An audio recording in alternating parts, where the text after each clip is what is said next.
Oh, hello, I've got two new pairs of shoes and I haven't made them myself. They're not new to me. Here's one pair. Children's clogs.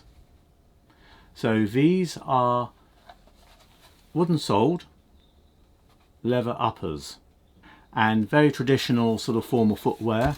I mean, by about in Britain around about 1830s 40s area, they were being widely worn. They'd be worn by farmers, people who worked in docks, you name it, in mills, etc. They'd be wearing clogs.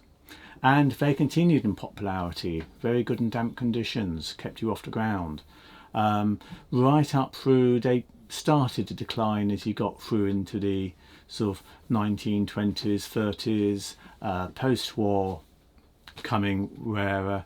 And I think it was partly because they were seen as being the sort of poor person's shoes, as you know, obviously full leather soles, leather upper shoes became more and more popular and the price came down as machines got used to make them. Clogs are still made mostly by machine. There are literally one or two people who are still making clogs the traditional way, and one of them actually is a member of Bodgers, maybe others who I don't know who are members of Bodgers. There's Jeremy Atkinson, who's done this Shire album on clogs and clog making. Very interesting, but sometimes see Jeremy, I think he appears in one of my earlier videos briefly, but he actually hand cuts all the soles of the clogs and does all the leather uppers and everything, and he'll make them bespoke to fit your particular kind of way you walk. Incredibly skilled. Now I'm going to have a go, because I like leather work, I like woodwork, I'm going to have a go at making some clogs. And I just want to be sort of totally clear up front, as with most of these crafts, you can spend a lifetime learning them and perfecting them. So, I'm just going to try and appreciate what goes into it by having a go myself and see some of the pitfalls I would doubtless have along the way. People like Jeremy can make them and make them perfect, so if you want some good ones, go to Jeremy. But yeah, I thought it'd be good fun to have a go. I've got some order, I have got some tools, and obviously I've got the leather, so we'll have a go. Thought I'd show you today a couple of pairs here that I've got a bit more closely, and then you can see what I'm on about. Let's have a look. So here's a closer view. They're tiny, they're 6.5 inches long roughly, and the wooden sole is probably beech. They've got these rubber irons, so some of the old clogs used to have metal irons around them on the heel and on the front, a bit like horseshoes back and front to stop them wearing down. These are rubber, and the leather, it's a fairly sort of what I call a fairly cheap sprayed on type leather, sprayed on finish, so not the highest quality leather really, but they've stood the test of time. Nice little old pair. See the little nails going around the edge, so the leather sits in like a rebate around here, and then it's fairly flush on the surface. So you've got your front vamp, then you've got your quarters, and then a bit of heel reinforcing and heel stiffener. Quite a stiff heel on the back here, so it's been quite well lined with a bit of heel stiffener as well. No obvious toe stiffener in there, but the toes haven't caved. They've got quite a high toe lift. What I would call toe lift in clog world, they call it cast, the amount going up. It's quite a high cast on there. For conventional shoes anyway, not so much for clogs. And you've got little brass eyelets, double machined obviously on a machine, and yeah, quite nicely done in a very simple, economical way, I suppose. Not any shaping inside on the sole, so I mean if you were to go for proper handmade clogs, you get this lovely shaping in the sole and you get them to fit your feet, so totally different kind of thing, but mass market, mass produced. I was told by the person who owned these that they'd worn them as a child in the 1960s. Now I have to say I can't remember seeing any children in the 1960s wearing clogs. I remember seeing barefoot children, but I don't remember seeing clogs on children. I'm in the south of England, but I used to travel around a bit even as a child, but I don't remember it, so maybe I just wasn't looking, I don't know. But maybe they belonged to the person's mother or father, and they wore them first. That's quite possible. Could have been worn, you know, around the wartime and then kept and then passed on to their child, who knows. They're obviously quite worn and quite loved.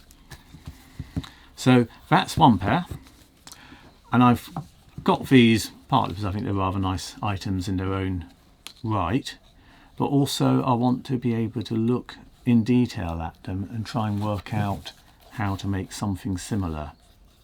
Hopefully something that will fit me with nice carved soles.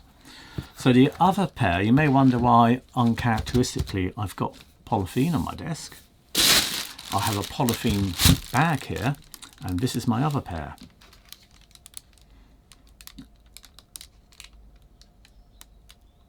I'm going to zoom out because these are larger. Right, you're going to see now why I've got these wrapped.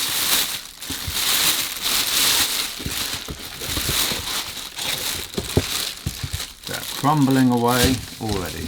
So what I've got here are some adult size clogs. Now, adult clogs, old ones, are actually very rare. And the reason I think for that partly is the fact that obviously people would tend to keep children's bits of clothing. I mean, I know I've kept some for my sons. It's a little sort of like memento of childhood.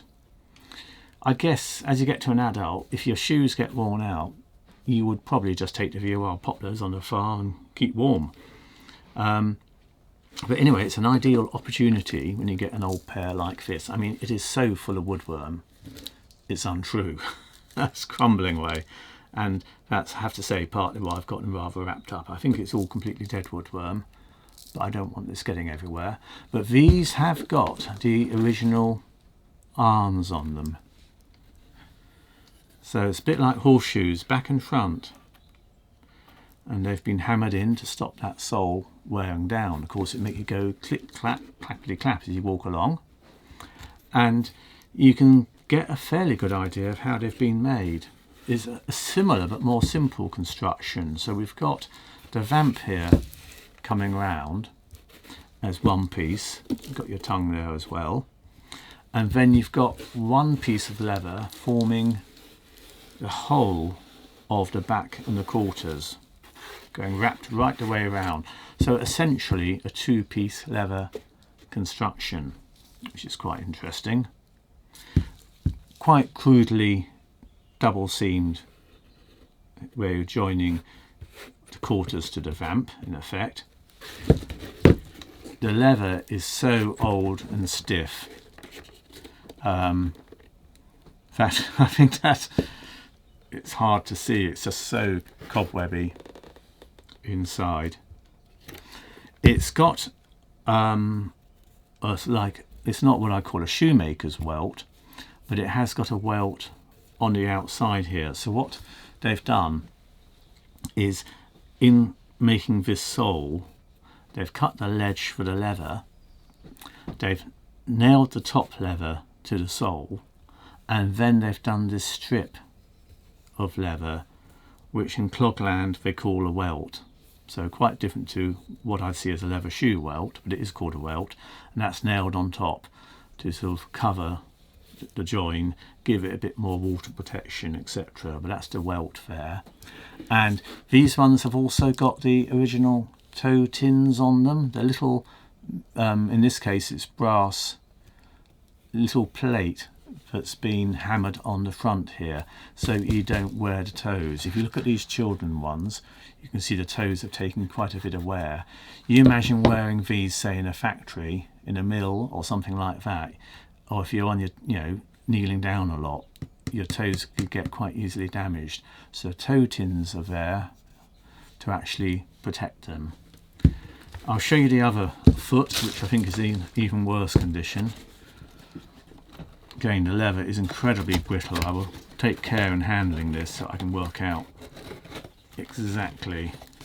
Oh, now this is interesting. There's me saying, sorry, the vamp is one continuous piece. The tongue is actually separate. So it's a bit more apparent on this one. I can open it up. You can see it's actually got a sewn in tongue. so it would help to keep all of this waterproof. I think that's the tongue off the other one.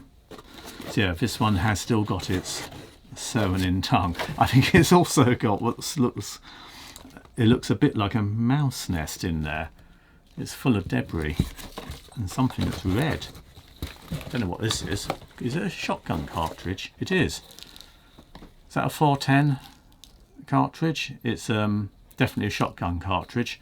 Just so happens, I don't know if there's any live ammunition in this one. God, there's all this debris. It's incredible. Snail, sand. It's completely full of debris from someone's barn. But yeah, it will give me, yeah, you can see the heel construction here at the back, where it's got this separate bit of leather for making the heel. And again, it's all been stitched. It all looks like machine stitching. It's not hand stitched. I don't think these are actually that old, you know, relatively speaking, because it looks like a 7, like they're a size 7. So I suspect that these are all machine made. They look machine made to me. They're just machine made in a rather poor condition. So what I intend doing is hand cutting soles. So I'll use this as a guide, but I don't think the sweep, I'll check it against my last that I have. I don't think the sweep here is probably going to be as much as I would desire. And inside, if I can clean them out a bit more, I think, yeah, there is inside there is a lack of shaping on that sole bed. I think I can get that a lot better using some nice tools. So that would be a bit of a challenge, but I will use this as like a starting profile. I'll then check my lasts, and I think I'll probably be changing it a bit. And I'll certainly be changing the sole bed to make it fit my feet individually as much as I'm able. So yeah, I thought I'd show you these. A bit of an introduction to clogs. You can buy ones like this new, and they're pretty good value actually. Or you can get nicely handmade ones as well from experts like Jeremy. They're very hard to come by now, but you will end up with obviously something rather nice. But yeah, it's amazing really, all that debris in there. I'll have to empty that outside. That's why I thought I'd put some polythene down. I hadn't looked at these until just now. But I think there's enough there to get a bit of an idea. Rivets I noticed just to secure on the front there. So yeah. So I hope you found that interesting, looking at those clogs, and a bit of an introduction to my project to actually make some clogs from scratch. So next video I will show you the tools that can be used for cutting out the sole unit. So some rather interesting historical tools for that one. So I'll show you that in the next video. And if you haven't subscribed, please do, and then you won't miss it out. Okay then, bye bye, see you next time.